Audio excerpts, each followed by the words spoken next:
Good morning student, कैसे हैं आप लोग। आई थिंक सभी बढ़िया होंगे, मैं भी बढ़िया हूँ। देखो, अपने मई 23 एग्जामिनेशन के ऊपर अपने कुछ सी इंस्टीट्यूट ने स्टेटरी अपडेट दिए गए हैं।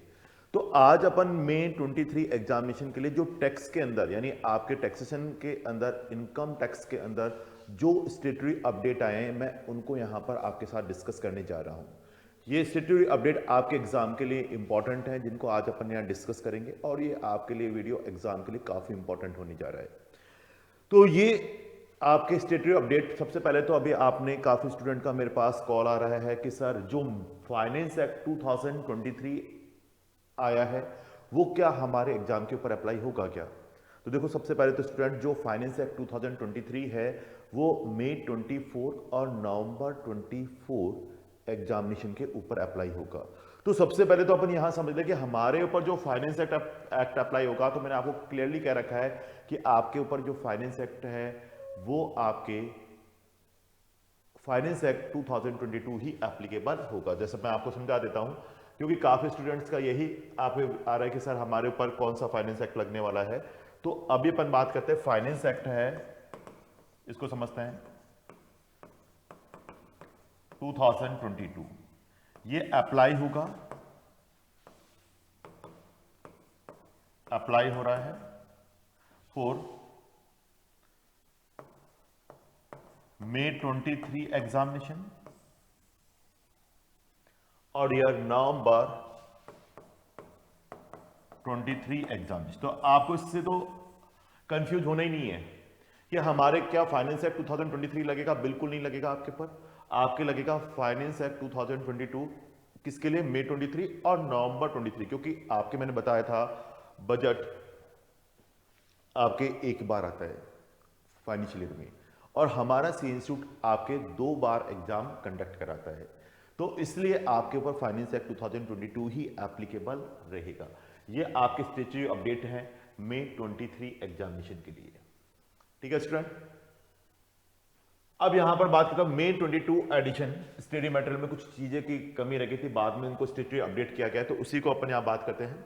तो आपके ऊपर जो एक्ट अप्लाई होगा, फाइनेंस एक्ट 2022 के स्टेटरी अपडेट को इन्होंने यहां पर दिया गया है, जो कि आपके notification and circular issue up to 30 of April 2022 is relevant for May 23 examination.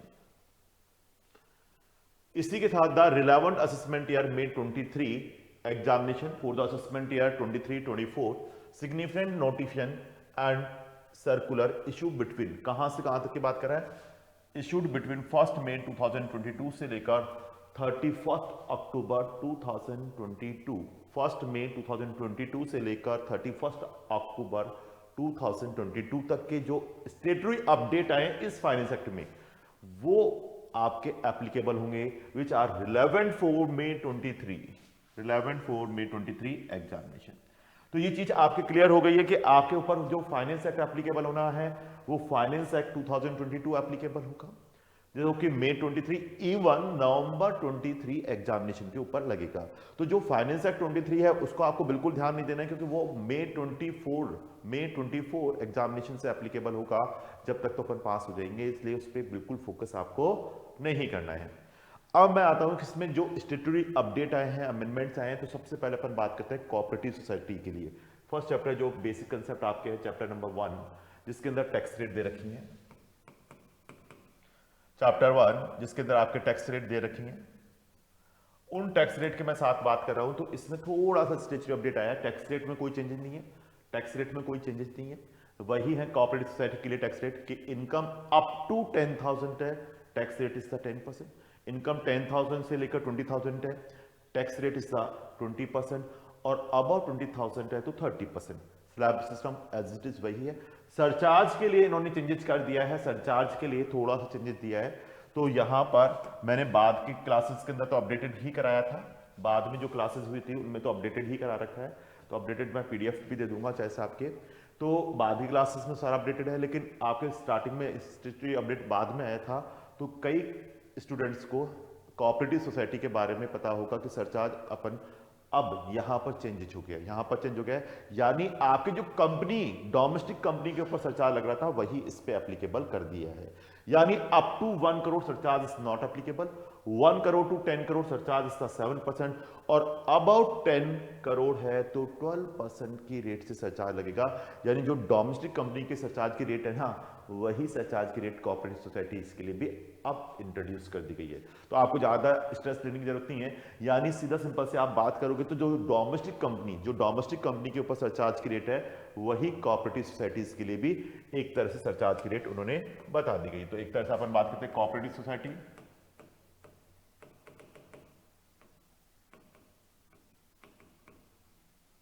And domestic company, दोनों पे सरचार्ज की रेट एक ही रहने वाली है, जो आपको कंफ्यूज होने की जरूरत ही नहीं है। तो चाहे डोमेस्टिक कंपनी हो चाहे से आपके कॉर्पोरेट सोसाइटी हो, दोनों पे सरचार्ज की रेट है अप टू 1 करोड़ सरचार्ज नहीं है, 1 crore to 10 crore surcharge rate is the 7%, और अबव 10 करोड़ स्टूडेंट सरचार्ज का रेट हो जाएगा 12%। मार्जिनल रिलीफ वगैरह सेम वैसे ही कैलकुलेट करनी जैसे अभी अपन तक पढ़ते आ रहे हैं करते आ रहे हैं वैसे ही करना है। तो एक छोटा सा स्टेचू अपडेट था जो कि मैंने यहां पर आपको डिस्कस किया।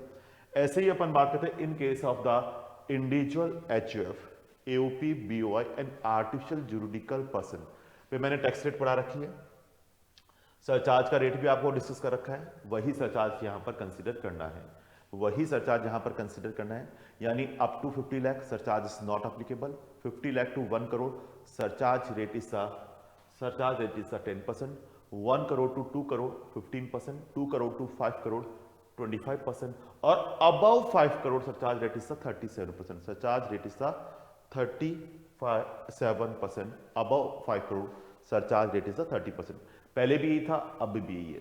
बस इसमें थोड़ा सा एक चीज ध्यान में रखनी है कि in case of the special category of income, ये कुछ स्पेशल कैटेगरी ऑफ इनकम है, डिविडेंड इनकम या फिर कैपिटल गेन के अंदर 111A, 112 और 112A, ये स्पेशल रेट की इनकम आपके दे दी गई है। आपको पता होगा स्पेशल रेट है 111A में 15% होता है short term capital gain on transfer of the equity shares, जिसके खरीदते बेचते वक्त आपने एसटीटी पे किया, यानी STT has been paid at the time of the acquisition and at the time of the transfer. Unit of business trust और unit of equity oriented fund, इन पे यदि शॉर्ट टर्म कैपिटल गेन हो रहा है तो आपकी रेट रहती थी 15%, और यदि लॉन्ग टर्म हो जाता है, इन पे लॉन्ग टर्म कैपिटल गेन हो जाता है तो फर्स्ट 1 लाख तक तो एग्जम्प्ट है, और 1 लाख के ऊपर टैक्स का रेट लगने वाला है डियर यहां पर 10%, अप टू 1 लाख तक एग्जम्प्ट है, और 1 लाख से ऊपर रेट होने वाली है 10%। अब 112 के अंदर ये कहता है कि लॉन्ग टर्म कैपिटल गेन हो गया, उस पर रेट क्या रहेगी 20%, उस पर टैक्स का रेट करेगा 20%। तो मैक्सिमम रेट ऑफ सरचार्ज, लेकिन अब इन्होंने कहा चाहे इनकम कितनी भी क्यों ना हो, सरचार्ज का मैक्सिमम रेट इसमें 37 नहीं हो सकता, 15 ही रहेगा। सरचार्ज आपके जैसे 25% और 37% नहीं रहेगा। यहां पर जो मैक्सिमम रेट रहने वाली है वो आपकी कितनी रहेगी, मैक्सिमम रेट आपके रहेगी चाहे इनकम कितना भी क्यों ना हो 15% ही रहेगा। यानी जो 25% और 37% इन पे अप्लाई नहीं होती है, इन पे अप्लाई नहीं होगी। यानी इस स्पेशल रेट ऑफ इनकम पे आपके मैक्सिमम रेट ऑफ सरचार्ज 15% तक ही रहेगा। ये इसमें ध्यान रखना है। Dividend income, short term capital gain, transfer of equity shares, long term capital gain, और लॉन्ग टर्म कैपिटल गेन भी इक्विटी शेयर्स पे आ रहा है, और जो भी लॉन्ग टर्म कैपिटल गेन 112 में आ रहा है, जैसे लैंड बिल्डिंग को बेचकर अपन अर्न कर रहे हैं, तो उनपे स्पेशल रेट दे दी गई है 20%। तो उनपे सरचार्ज का जो मैक्सिमम रेट है वो आपके 15% से ऊपर नहीं होगा। तो डियर ये मैं आपको काफी डिटेल से ऑलरेडी डिस्कस कर चुका हूं, पढ़ा चुका हूं। तो ये क्राइटेरिया आपके आता है। हालांकि मैंने क्लास में बता रखा था ये चीज, लेकिन ये थोड़ा सा और मैं अपडेट करता हूं क्योंकि काफी स्टूडेंट्स के कॉल आते हैं। अब आता है सैलरी हेड में स्टेचुरी अपडेट। अब आता है सैलरी हेड के स्टेचुरी अपडेट। ये आपके एक नया, बिल्कुल नया ऐड हुआ है, इस बार बिल्कुल नया ऐड हुआ है कोविड के लिए। तो कोविड के लिए गवर्नमेंट ने यहां पर नोटिफिकेशन ला दिया गया कि यदि कोविड के लिए आपका एम्प्लॉयर आपका एक्सपेंडिचर रिम्बर्समेंट करता है या अमाउंट आपको पे करता है या इलाज कराता है, तो ये वैल्यू ऑफ परक्यूजर्स में बनेगा, और वैल्यू ऑफ परक्यूजर्स में यदि एम्प्लॉयर आपको ये बेनिफिट प्रोवाइड कर रहा है तो कुछ भी अमाउंट टैक्सेबल नहीं होगा। तो ये कोविड को भी अब यहां पर उन्होंने मेडिकल फैसिलिटी के साथ कंसिडर कर लिया। हमें पता है कि जो मेडिकल फैसिलिटी एम्प्लॉयर प्रोवाइड करता है फुल्ली एग्जम्प्ट होती है। यदि मेडिकल फैसिलिटी यदि आपका एम्प्लॉयर आपको प्रोवाइड करता है तो पूरा का पूरा अमाउंट एग्जम्प्ट होता है। तो ये स्टेटरी अपडेट सैलरी के अंदर आपको जोड़ा गया है चैप्टर 4 यूनिट 1 सैलरी।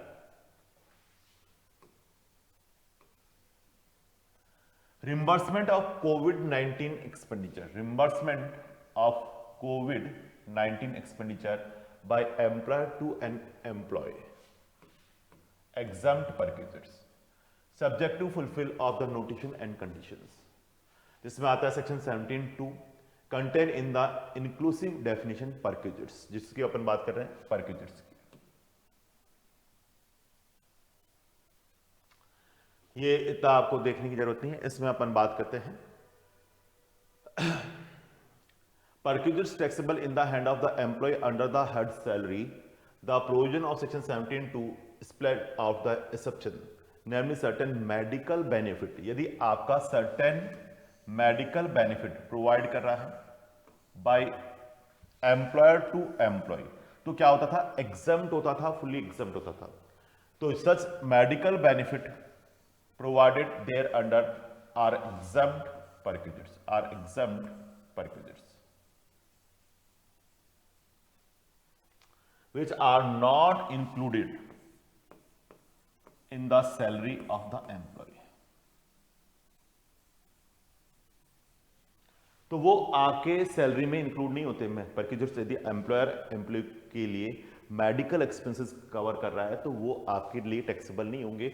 और इसी को उन्होंने यहां पर आगे एक्सटेंशन देते हुए कोविड-19 के एक्सपेंडिचर, कोविड-19 के एक्सपेंस को रिम्बर्समेंट भी कर रहा है तो आपके लिए कोई टैक्स पे करने की रिक्वायरमेंट नहीं होगी। तो यानी कोविड-19 के भी एक्सपेंडिचर यदि आपका एम्प्लॉयर रिम्बर्स कर रहा है तो भी उस पर कोई टैक्स का पेमेंट करने की रिक्वायरमेंट नहीं आएगी। ये हमारे इस केस में कंसेप्ट आपके बता रहा है। तो देखो ये कह रहा है, यहां पर अपन बात करते हैं central government has vide notification specified that the claiming the benefit of such exemption the employee has submit the following document to the employer. और ये एग्जम्पशन क्लेम करने के लिए एम्प्लॉयर को अपने एम्प्लॉय को ये बेनिफिट आपको प्रोवाइड करने हैं, एम्प्लॉयर को ये बेनिफिट आपके प्रोवाइड करने हैं। पहला है according to the central government has vide the notification specified the claiming the benefit of such expense exemption, employee has submitted the following document to the employee। कोविड-19 पॉजिटिव रिपोर्ट, पहली है कोविड-19 positive report आपको देनी है of employee और family member, या तो एम्प्लॉय खुद का हो सकता है या फैमिली मेंबर्स, और medical report is the clinically determined to कोविड-19 पॉजिटिव, और उसमें कोविड-19 पॉजिटिव उसमें थोड़ा इन्वेस्टिगेशन में आना चाहिए। यानी जब आपके जो क्लिनिकली है उसके जब रिपोर्ट के अंदर कोविड-19 पॉजिटिव उसमें दिखाई देना चाहिए, कोविड-19 पॉजिटिव उसमें दिखाई देना चाहिए, तो उसके लिए आपका एम्प्लॉयर रिम्बर्समेंट कर रहा है तो उस पर कोई यहां पर टैक्स नहीं लगेगा, यानी एग्जम्प्ट होगा। in a hospital or in a patient facility by the treating the physician of the person so admitted, और जो उसमें एडमिट रहा है any patient in a patient facility by a treating the physician of a person so admitted, all necessary document of the medical diagnosis or treatment of the employee of his family member of COVID-19 illness related COVID-19 within the 6 month suffered within 6 months from the date of being determined as a COVID-19 positive, यानी जब कोविड-19 positive होता है तो उससे 6 month के अंदर अंदर आपको ये रिपोर्ट सबमिट करने की बात बताता है। यानी जब कोविड-19 पॉजिटिव हुआ था तो उससे ये रिपोर्ट आपको सबमिट करने के लिए बताता है। A certificate in respect of all expenditure a certificate of all expenditure incurred on the treatment of COVID-19 or illness related COVID-19 of the employee और any member of his family और any member of family. तो उसका certificate इसको देना है कब से, जब वो पॉजिटिव हुआ था उससे 6 मंथ के अंदर अंदर from the date of determination as कोविड-19 पॉजिटिव। तो जितने भी आपके एम्प्लॉयर ने रिम्बर्समेंट किए हैं कोविड-19 के रिगार्डिंग एक्सपेंडिचर, वो सारे के सारे क्या रहेंगे, फुल्ली एग्जम्प्ट होने के लिए बताता है। जितने भी एक्सपेंडिचर किए गए हैं वो सारे के सारे यहाँ पर फुल्ली एग्जम्प्ट होने के लिए बताता है। इसी के साथ साथ उन्होंने स्टैट्यूटरी अपडेट में दे दिया, किसके लिए, सीधा सीधा स्टैट्यूटरी अपडेट दे दिया अदर सोर्सेस में भी। जैसे ये तो एम्प्लॉयर एम्प्लॉय को दे रहा है, यहाँ तो क्या दे रहा है, एम्प्लॉयर एम्प्लॉय को दे रहा है कोविड-19 से रिलेटेड एक्सपेंडिचर का रिम्बर्समेंट, और वो 6 मंथ के अंदर अंदर इसकी रिपोर्ट दे देता है। तो वो पूरा का पूरा अमाउंट क्या रहेगा, एग्जम्प्ट आपके रहने वाला है। तो यहां पर अपन बात करें रिम्बर्समेंट ऑफ कोविड-19 expenditure by employer to employee and exempt perquisites subject to fulfil the condition. जैसे मैं आपको बता देता हूं, सिंपल सी बात करते हैं अपन।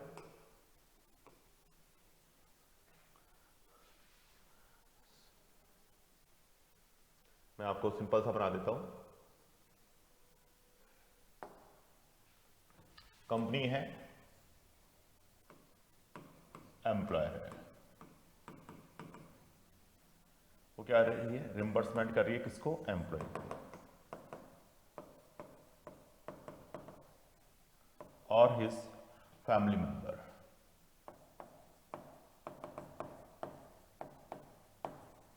किसके लिए, कोविड-19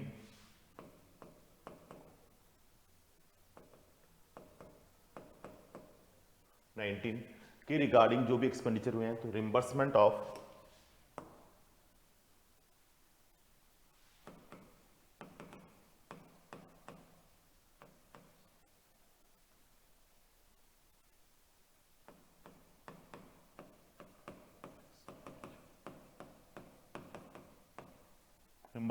एक्सपेंडिचर।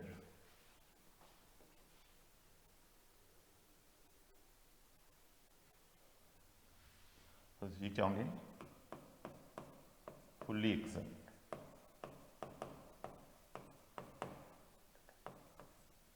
परक्विजिट्स, स्टार लगा के कंडीशंस। जो ये कंडीशंस स्टार यहां पर ले लीजिएगा, इज द कंडीशन। जो उधर एक कंडीशन दे दी है वो यहां से आपको कवर करनी है। तो जितने भी एम्प्लॉयर अपने एम्प्लॉय को कोविड-19 से रिलेटेड आपके एक्सपेंसेस का रिम्बर्समेंट कर रहा है, वो एम्प्लॉय के लिए कुछ भी अमाउंट टैक्सेबल नहीं होगा। वो पूरा का पूरा अमाउंट क्या रहेगा, एग्जम्प्ट होने के लिए बताता है। तो सिंपल है स्टूडेंट, बहुत सिंपल है ये चीज कि एम्प्लॉयर ने अपने एम्प्लॉय या उसके फैमिली मेंबर्स को यहां पर कोविड-19 से रिलेटेड एक्सपेंडिचर आपके किए हैं, तो उनके लिए आपके पैसा खर्च किया है, रिम्बर्समेंट किया गया है, वो एम्प्लॉय के लिए टैक्सेबल नहीं होगा, फुली एग्जम्प्टेड रहेगा। बस कंडीशन ये है, पहली कंडीशन है द कोविड-19 पॉजिटिव रिपोर्ट ऑफ एम्प्लॉय और family member medical report if clinically determined by the कोविड-19 positive for the investigation in a hospital or in a patient facilitated by treating the physician of person so admitted, all the necessary document and medical diagnosis treatment of the employee or his family members of COVID-19 illness relating COVID-19 suffered within the 6 months from the date of being determined as COVID-19 positive. A certificate in respect of all expenditure incurred on the treatment of COVID-19 illness related COVID-19 of the employee or any member of his family. तो ये हमारे इस case में बताता है। Clear है? ऐसे ही आपके इनकम फ्रॉम अदर सोर्सेस के अंदर कुछ पॉइंट जोड़े गए हैं।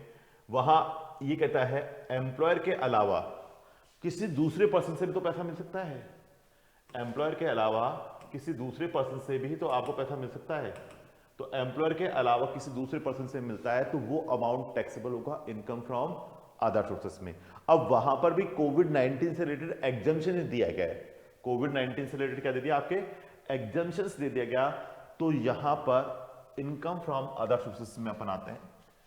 यहां पर भी क्या आता है, इनकम फ्रॉम अदर सोर्सेस में।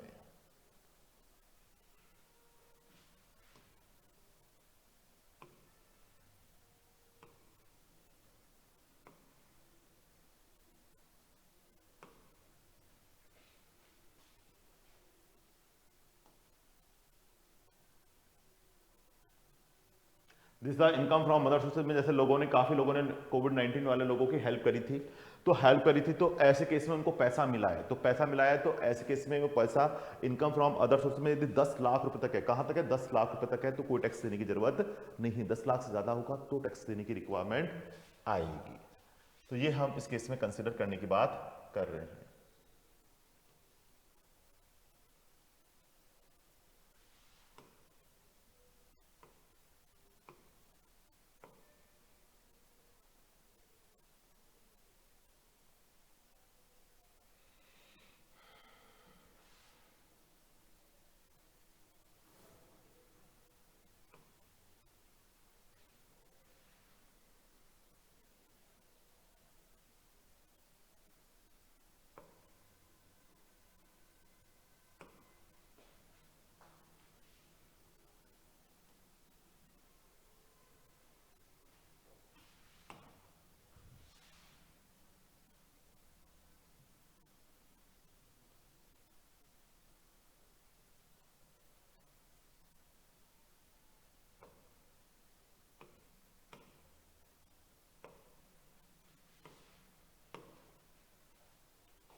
देखो, कोविड-19 से रिलेटेड अपन बात कर रहे हैं कि यदि एम्प्लॉयर देता है तो सैलरी का पार्ट है, और अदर देन एम्प्लॉयर देता है तो किसका पार्ट देगा, इनकम फ्रॉम अदर सोर्सेज। यदि एम्प्लॉयर एम्प्लॉय को देता है तो सैलरी हेड का पार्ट है, एम्प्लॉयर ने एम्प्लॉय को दिया तो सैलरी हेड का पार्ट है, लेकिन उसके अलावा कोई देता है तो किसका पार्ट हो जाएगा, इनकम फ्रॉम आपके अदर सोर्सेस। तो ये अपन बात करते हैं गिफ्ट के लिए कि 50,000 से ज्यादा का गिफ्ट मिलता है तो आपके इनकम फ्रॉम अदर सोर्सेस में टैक्सेबल होता है, चाहे वो मनी में हो या काइंड्स में हो। अपन बात करें सेक्शन 56 to 10, ये कह रहा है inter alia bring to tax any sum of money received by any person without consideration where the aggregate of the sum exceeding 50,000, 50,000 से ज्यादा है। However, the first provision of section 56 to 10 spill out का, जिसे अपन बात करते हैं exception where the sum of money received without consideration would not be chargeable tax।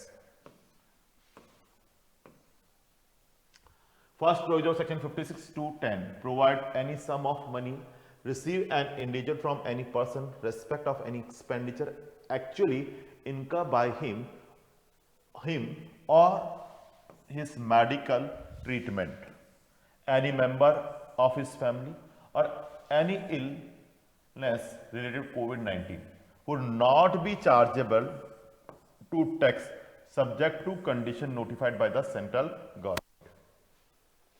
यानी ये कंडीशन आपके सेंट्रल गवर्नमेंट ने नोटिफाइड की गई है, तो ये कुछ भी अमाउंट आपके चार्जेबल या टैक्सेबल नहीं होगा। तो ये कंडीशंस क्या हैं, तो इन कंडीशंस के लिए यहां पर अपन बात करें, वापस मैं आपको बता देता हूं कि ये कंडीशंस के लिए मैं बात करता हूं, ये यहां से अपने सेंट्रल गवर्नमेंट ने नोटिफाइड की कंडीशंस, ये कंडीशंस की बात कर रहे हैं अपन।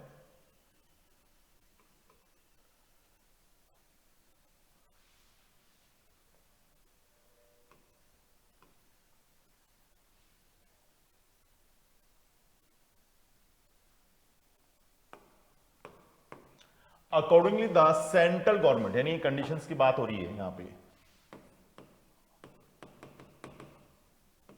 अदर देन एम्प्लॉयर दे रहा है, तो उस केस में फिर ये कह रहा है कि ये भी आपकी एग्जाम्प्ट होगी। तो एग्जाम्प्ट कैसे होगी, तो इसके लिए अपन बात करते हैं, central government has vide the notification specified that the such purpose individual has kept a record, उसे रिकॉर्ड रखना है of the following document, namely COVID-19 positive report of individual और his family member, medical report if the clinically determined, वही सारी चीजें जो वहां पे थी, to be COVID-19 positive thought investigation in a hospital or in a patient facility treating the physician of a person so admitted।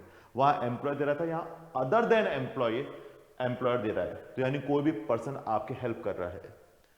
All necessary document medical diagnosis treatment of any individual or a family member due to COVID-19 illness rating COVID-19 suffering within the 6 month from the date of being determined as a COVID-19 positive। ये इन्होंने यहां पर concept आपके बताया गया है।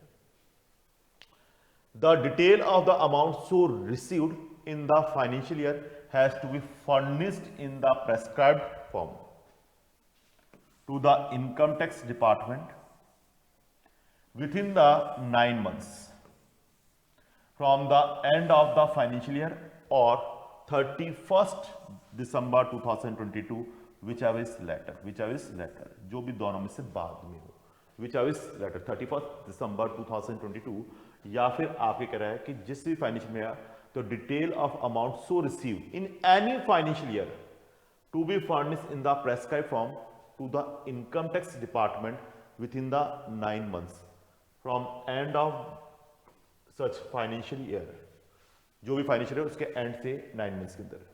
तो 31st December 2022 whichever is later, ये हमारे इस केस में कंसेप्ट आपके बताता है। तो detail of amount so received,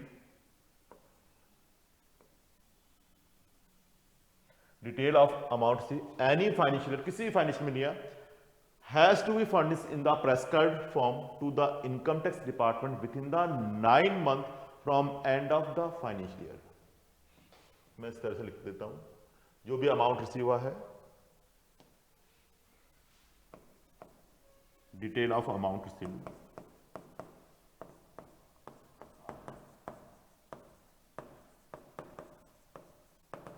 ये आपको देनी है।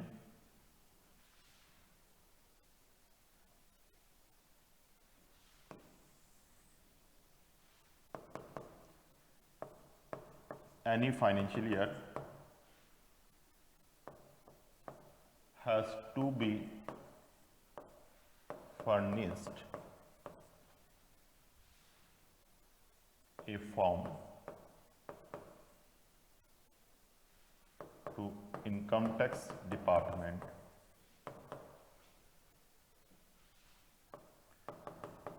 within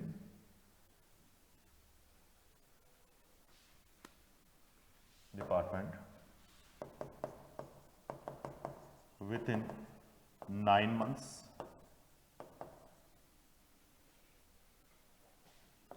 from end of the financial year or 31st December 2022 whichever is later।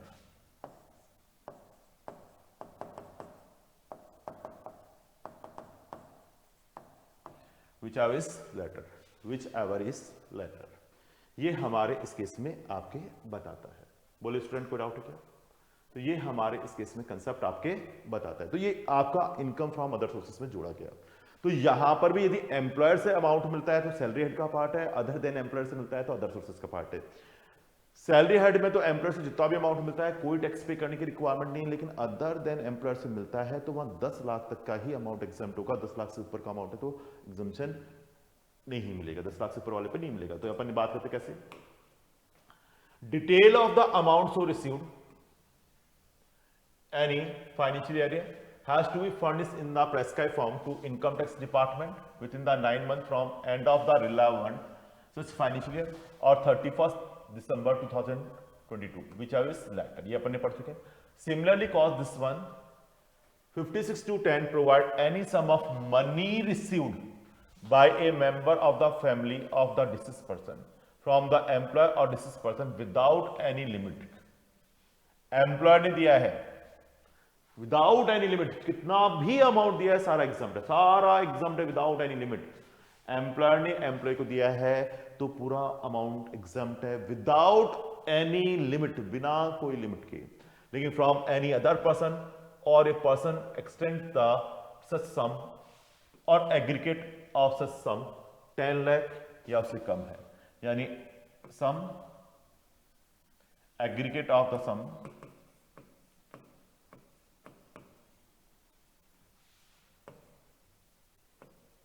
10 lakh या उससे कम है तो एग्जम्प्ट है, would not be chargeable to tax where cause of the death. लेकिन अब अपन बात करें कुछ भी अमाउंट टैक्सेबल नहीं होगा in cause death of such person is illness related to कोविड-19 से डेथ हो गई है तो कुछ भी अमाउंट टैक्सेबल नहीं होगा, लेकिन इसकी आपको रिपोर्ट करनी होगी receive within the 12 months, 12 महीने के अंदर मिला है, from the date of death of such person, कि जिस पर्सन की डेथ हुई उस पर्सन की डेथ से 12 महीने के अंदर अंदर पैसा मिलना चाहिए। Receive within the 12 month from the date of death of such person या subject to the other condition notified by the central government, यानी अदर कंडीशंस हैं जो कि नोटिफाइड कर दी गई हैं सेंट्रल गवर्नमेंट के द्वारा। According to central government has vide the notification this one following conditions, और इसमें ये कंडीशन आपके दी गई है। The death of the individual should be within 6 months from the date of testing positive from the date of being clinically determined as a COVID-19। जब वो कोविड-19 से आके बीमार हुआ था तो उसके 6 मंथ में उसकी डेथ हो गई, कोविड-19 से जो रिपोर्ट आई थी उसके 6 मंथ में उसकी डेथ हो गई, for which any sum of money has been received by the member of the family, और वो आके अब उसके फैमिली मेंबर्स को मिल रही है, तो जितना भी अमाउंट मिलेगा फुली एक्सेप्ट है।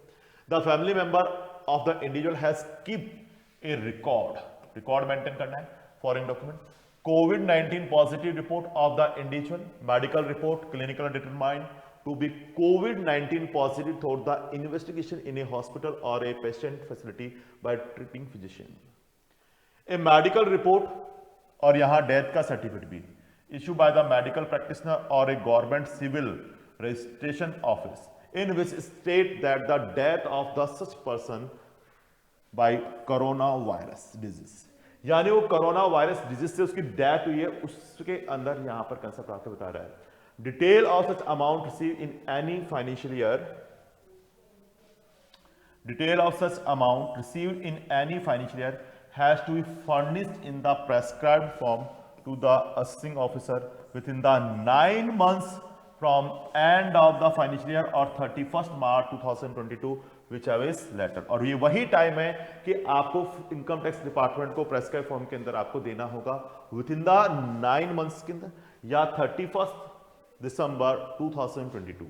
तो ये एक प्रेस्क्राइब फॉर्म है जो इनकम टैक्स ऑफिसर को आपको देने के लिए बताता है विद इन द 9 मंथ्स, 9 महीने के अंदर अंदर, ये इस केस में आपके बताता है। तो नो, ये आपके लिए इंपॉर्टेंट है। इसी के अलावा अभी अपन और आगे डिस्कस करते हैं। यहां पर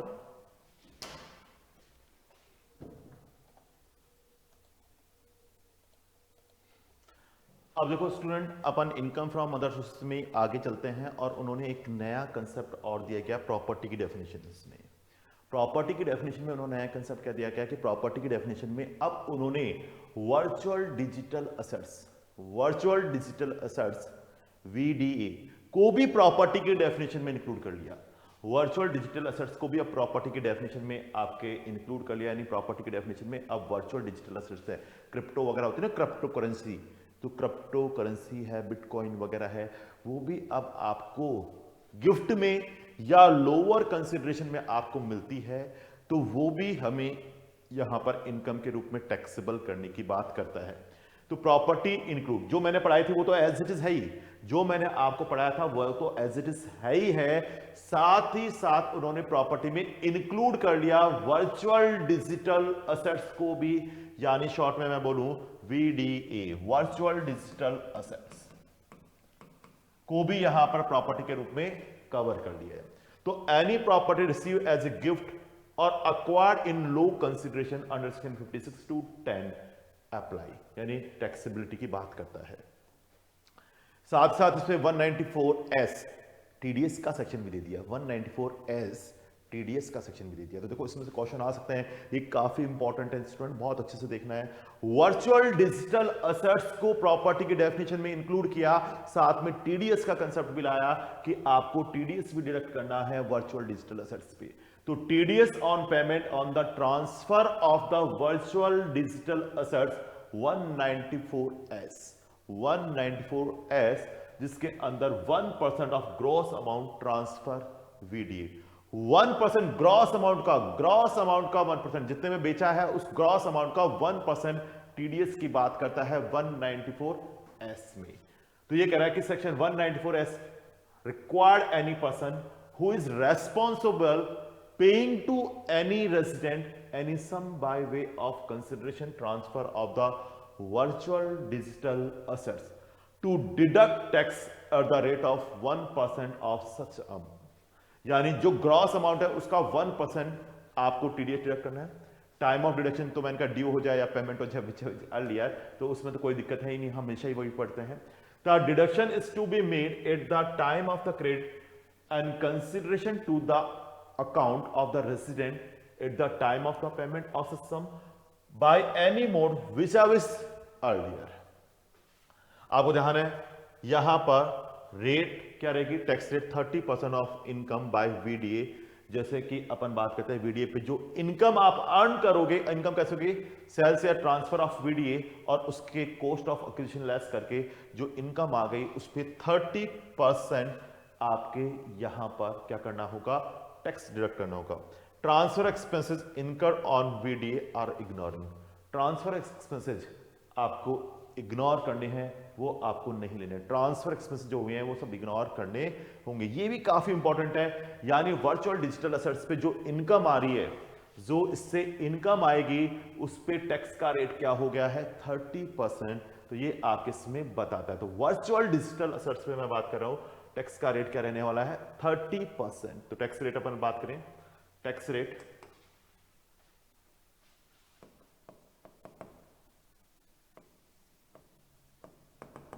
30% on VDA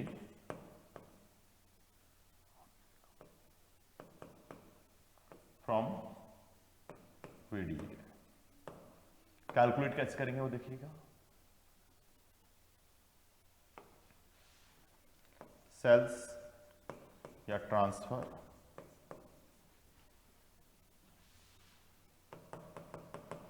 इसमें से कॉस्ट ऑफ एक्वाजिशन हटाता है। यदि अपन इसको सेल कर रहे हैं, दिस द इनकम,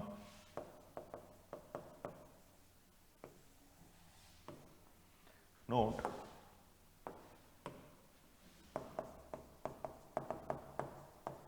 इग्नोर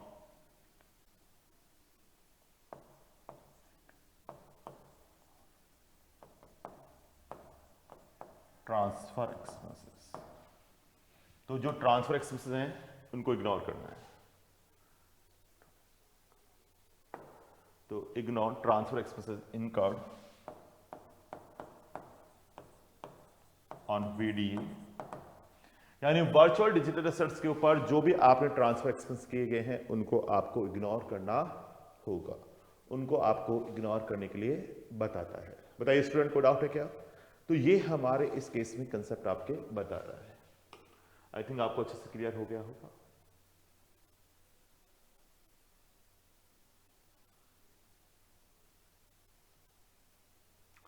अब ये टीडीएस की एप्लीकेबिलिटी आ गई 1% ग्रॉस अमाउंट पे। अब ये कह रहा है कि चाहे ये वर्चुअल डिजिटल आपके हॉली इन काइंड से मिल रही है या पार्टली इन काइंड से या पार्टली इन कैश में मिल रही है, तो भी इस पे टीडीएस आपको क्या है डिडक्ट करके जमा कराना होगा। यदि आप टीडीएस डिडक्ट नहीं कर पा रहे तो आपने आपको इंश्योर कर लेना है कि टीडीएस डिडक्ट हो गया है, यानी आपका टैक्स जमा हो गया, एज ए एडवांस टैक्स के रूप में उसे सर्टिफिकेट लेना है, उसके बाद ही ये आपको ट्रांसफर करना है। Where the consideration from transfer of virtual digital assets is wholly in kinds या पार्टी इन काइंड्स या पार्टी इन कैश है, तो होली इन काइंड्स और इन एक्सचेंज और another virtual digital assets where there is no part of cash. तो part in cash और partly in kind, but the part in cash is not sufficient to meet the liability of deduction of tax in respect of the whole of the transfer. The person responsible for paying such consideration has to, before releasing the consideration, ensure the tax required to be deducted has been paid in respect of such consideration for the transfer of the virtual digital assets. यानी kinds में दे रहे हैं तो हम उसमें TDS कैसे काट के करेंगे, कैश में होता तो काट लेते, तो फिर हम अपने आप को इंश्योर करेंगे। जैसे मैंने आपको बताया था हिंदुस्तान लीवर के केस में कि आप गिफ्ट वगैरह देते हो या लॉटरी, यदि काइंड्स में कार गिफ्ट दे रहे हो, कार की लॉटरी दे रहे हो, तो ऐसी कार की लॉटरी लगी तो ऐसे केस में आपको खुद को इंश्योर कर लेना है कि उसने टीडीएस जमा करा दिया है, उसके बाद ही वो विनिंग को रिलीज करनी है। तो ये चीज यहां पर आपके बता रहा है। इस केस में कहता है non applicability of TDS under section 194S, no tax is required to deduct under the section 194S। Aggregate value of such consideration, जैसे अपन स्पेसिफाइड क्लास के पर्सन को दे रहे हैं, जैसे इंडिविजुअल एचयूएफ, और उसके बुक्स ऑफ अकाउंट की ऑडिट नहीं हो रही, उसके बुक्स ऑफ अकाउंट की ऑडिट नहीं हो रही है, तो उसकी बात करें स्पेसिफाइड पर्सन जिसमें इंडिविजुअल एचयूएफ है, हुज टोटल सेल्स की अपन बात कर रहे हैं, जैसे अपन बात करते हैं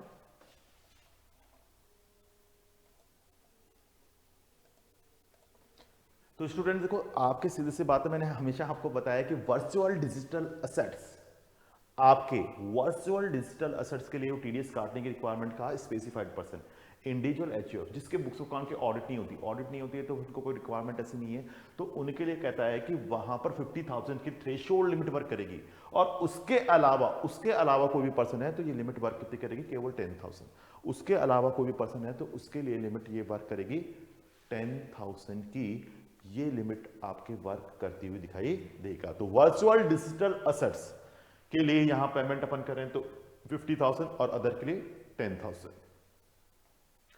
अब देखो अपन क्वेश्चन से समझेंगे तो आपको अच्छे समझ में आएगा, और ये इंपॉर्टेंट क्वेश्चन है इंस्टीट्यूट की साइड से, तो मैंने क्वेश्चंस लिए हैं जो कि आपके एग्जाम के लिए बहुत इंपॉर्टेंट है, तो आपको इनको देख के जाना है, पढ़ के जाना है, आपके किस तरह से वर्चुअल डिजिटल असेट्स के ऊपर कैलकुलेशन की मैंने अपने हाथ से कैलकुलेशन भी कर रखी है, तो आपके लिए इजीली समझ में आ जाएगा।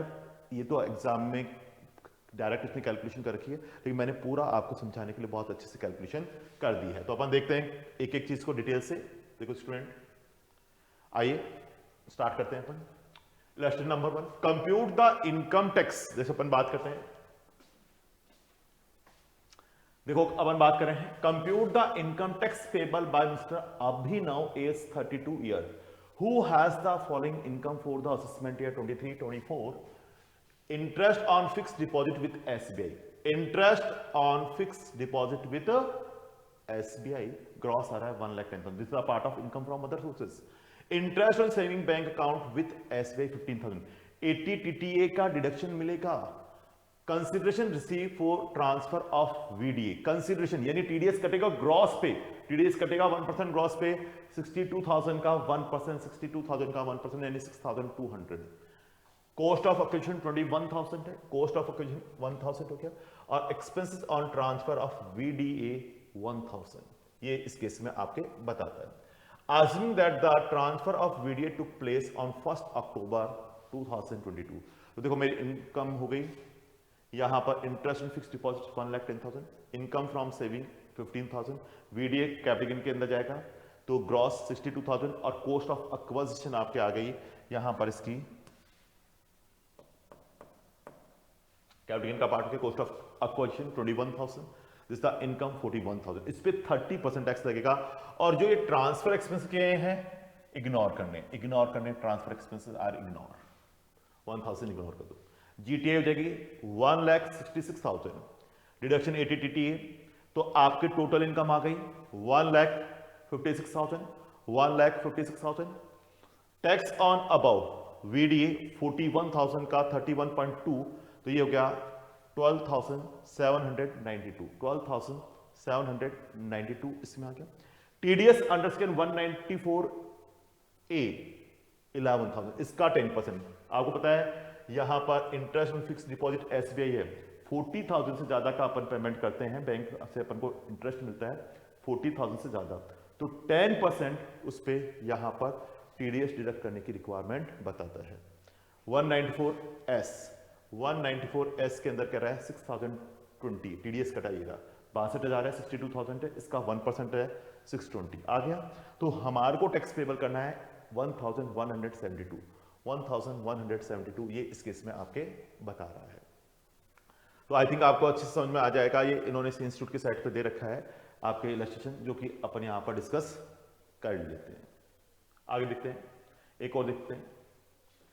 Compute the income tax payable bye Siddhant is 24 year who has the following income for the assessment year 23-24. Income from salary 450, interest on saving bank account with Axis Bank 12,000 तो 10,000 का ATTDA मिल जाएगा. Consideration received on transfer of VDA to Mr. Hers 50,000 50,000 मिला है. अब इस case में TDS की requirement नहीं है क्योंकि सैलरीड पर्सन है. कॉस्ट ऑफ एक्वाजिशन है 5,000 तो इनकम कितनी होगी 45,000 और 45,000 में 30% यहां क्या लगेगा आपके टैक्स लगेगा. Harsh is employed with ABC limited on a monthly salary ₹50,000. In addition he has interest on saving bank account with bank of India. Assuming that the transfer of VDA took place on 1st October 2022. तो यहां पर अपन बात करते हैं income from salary है 450, interest from other sources. Income from other sources आ गया interest on saving bank account excess 12,000. VDA की इनकम हो गई 50,000 माइनस 5,000 कॉस्ट ऑफ एक्वाजिशन है तो 45,000 तो 5,07,000. डिडक्शन मिल जाएगा 80 TTA 4,97,000. Tax on above normal rate अपन बात करें इसमें कितना लगेगा अकॉर्डिंग टू दिस वन 5% और VDA के टैक्सेस पे आ गया दिस वन 13,500. अब ऐड कर देते हैं 4% हेल्थ एंड एजुकेशन सेस 24,544 यहां पर आपके बता रहा है. ये इंस्टीट्यूट के क्वेश्चंस हैं सॉल्व आपके इसमें आपके इस तरह से कैलकुलेशन बता रहा है. क्लियर है स्टूडेंट? एक और अपन देख लेते हैं. ये इन्होंने कैलकुलेट करके आपके दिया गया. ये आपके कैलकुलेट करके दिया गया है. ये सी इंस्टीट्यूट के आंसर पे किया गया है लेकिन इनमें एक चीज ध्यान रखना आपके ये सारा का सारा सी इंस्टीट्यूट के पैटर्न पे मैंने सॉल्व किया है. ये सारा का सारा सी इंस्टीट्यूट के पैटर्न पे सॉल्व किया गया. अपन सी इंस्टीट्यूट को ही बेस लेके चलते हैं उसी के बेस पे मैंने इसको कैलकुलेट किया है. तो ये आपके इनकम आपके आ गई है और इनकम को यहां पर कंसिडर करते हुए इसकी इनकम कितनी आ रही है 4,97,000 और उस बेस पे अपन ने कंसिडर किया गया है. Clear student? ये आपके आ गए हैं. अब इसके बाद compute the income tax payable mister Raj for age 32 year who has the following income for the assessment year 23-24. Business loss आ रहा है 3,18,000 तो बिजनेस लॉस आपको पता है अदर सोर्सेज की इनकम सेटअप हो जाएगा. Interest on fixed deposit SDFT 18,000 इससे सेटल हो जाएगा. इसके बाद consideration receive from transfer of VDA 420 और cost of acquisition VDA 20,000. Assuming that the transfer of VDA took place 1st October 2022. तो देखो बिजनेस लॉस आपके VDA की इनकम से सेटल नहीं होगा. VDA की इनकम से सेटल नहीं होगा. ये आपको ध्यान में रखना है. ये हमारे इस केस में बताता है. तो income from PCC business loss आ रहा है 3,18,000 और ये लॉस आपके जो इनकम आ रही है 18,000 के इंटरेस्ट उससे सेटल हो जाएगा. VDA की इनकम हो गई 4,20,000 और कॉस्ट ऑफ एक्विजिशन है 20,000. कॉस्ट कितनी आ रही है उसकी 20,000 तो VDA की इनकम आ गई 4 लाख GTA हो गया. उस पर 30% टैक्स लगेगा 1,20,000. 4% हेल्थ एंड एजुकेशन 4,800 तो TDS 194S 4,20,000 का 1% कितना कटा होगा 4,200 तो हमें पे करना होगा 1,20,600. Note business can not set up with salary VDA income so carrying forward for next 8 assessment year and setup of PGBP income amount of ₹3 lakh. कहां तक सेटअप हो सकता है ऑफ ₹3 लाख 3 लाख रुपए तक का आपको सेटल आपके करने के लिए बताता है जो कि आगे के सालों में लेके जाएंगे. कैरिंग फॉरवर्ड करना है 8 असेसमेंट ईयर के लिए. VDA की इनकम से सेटअप नहीं हो सकता. VDA की इनकम से सेटअप नहीं हो सकता है. ये चीज इस केस में आपके बता रहा है. तो ये VDA के आपके एग्जाम्पल दिए गए एग्जाम में या तो MCQ पैटर्न पे पूछ सकता है. टैक्स का क्राइटेरिया किस तरह से वर्क कर सकता है. तो ये सी इंस्टीट्यूट की साइट पे आपके क्वेश्चंस दिए गए हैं अपन ने उनको बेस लेते सॉल्व किए हैं. ये VDA की स्पेशल आपके इनकम दी गई हैं जिनको अपन ने यहां पर स्टूडेंट कैलकुलेट किया गया है. तो आई थिंक इसमें आपको कोई डाउट नहीं होगा. कोई डाउट हो तो आप मेरे से पूछ लीजिएगा. यहां पर आपकी पूरी की पूरी कैलकुलेशन जो आपके दिख रखी है सिंपली आपने कैलकुलेट किया गया है. सिंपली आपके कैलकुलेट किया गया है और उसी पैटर्न पे इसमें सिर्फ एग्जांपल समझाने के पैटर्न से दिए गए हैं. सी इंस्टीट्यूट ने ये सॉल्व कर रखे हैं. उसी पैटर्न पे मैंने आपको सॉल्व करके बताया यानी उसी पैटर्न पे मैंने आपको सॉल्व करके बताया गया है. तो स्टूडेंट बताइए इसमें यहाँ पर आपके नए क्वेश्चन हैं तो आपके प्रैक्टिस के लिए अच्छे रहेंगे हेल्पफुल रहेंगे. तो स्टूडेंट अभी के लिए अपन ये डिस्कस कर रहे हैं और मैं ब्रेक के बाद आगे इसमें और जो स्टेटस अपडेट आए हैं उनको अपन कंसीडर करेंगे। 194R एक नया सेक्शन आया है, उसके बारे में अपन डिटेल से डिस्कस करेंगे। अब इस ब्रेक के बाद अपन स्टार्ट करते हैं। Thank you very much.